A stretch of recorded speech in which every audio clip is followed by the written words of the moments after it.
নমস্কার বন্ধুরা, আমার ছোট্ট ইউটিউব চ্যানেল এবং পবিত্রতে সকলকেই স্বাগত। আমি আশ্বস্ত করছি মোদিজির বড় গ্যারেন্টি, আমি ছোট গ্যারেন্টার, বললেন শুভেন্দু। আগে 90 লক্ষ নাম বাদ যাওয়ার ইঙ্গিত দিয়েছিলেন শুভেন্দু। এবার সেই সংখ্যা চড়ে গেল এক ধাপে। সাফ বলে দিলেন বিহারের 50 লক্ষ নাম বাদ গেল। বাংলায় 1,25,00,000 রোহিঙ্গা মুসলিমের নাম বাদ যাবে। কিন্তু বারংবার তার মুখে কেন ফিরে আসছে এই প্রসঙ্গ?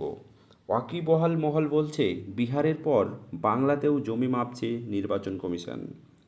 দিন কয়েক আগেই রাজ্যের মুখ্য সচিবের কাছে চিঠি রাজ্যের মুখ্য নির্বাচনী আধিকারিক বা সিইওর তরফে স্বাধীন করার নির্দেশ দিয়েছে কমিশন। তখনই একটু একটু করে গোটা ব্যাপারটা স্বচ্ছ হতে শুরু করেছিল। কেউ কেউ বলেন এবার বাংলাতেও হবে ভোটার সমীক্ষা, তবে গোটাটাই জল্পনা, আর সেই জল্পনাকে আরও উস্কে দিয়েছে কমিশন।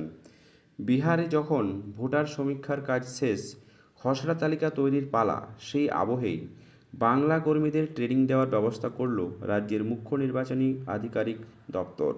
জানা গিয়েছে 4টি জেলার AERO, BLO সুপারভাইজাররা এই প্রশিক্ষণের অংশ নেন।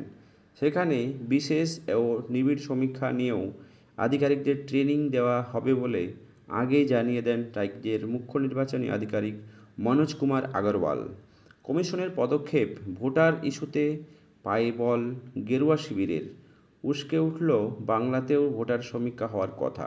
শনিবারে এই প্রশিক্ষণ পর্বের কথা শোনার পর শুভেন্দু অধিকারী বলেন, বিহার যদি 50 লক্ষ নাম বাদ যায়, বাংলায় তাহলে 1,25,00,000 রোহিঙ্গা মুসলিম বাংলাদেশির নাম বাদ যাবে।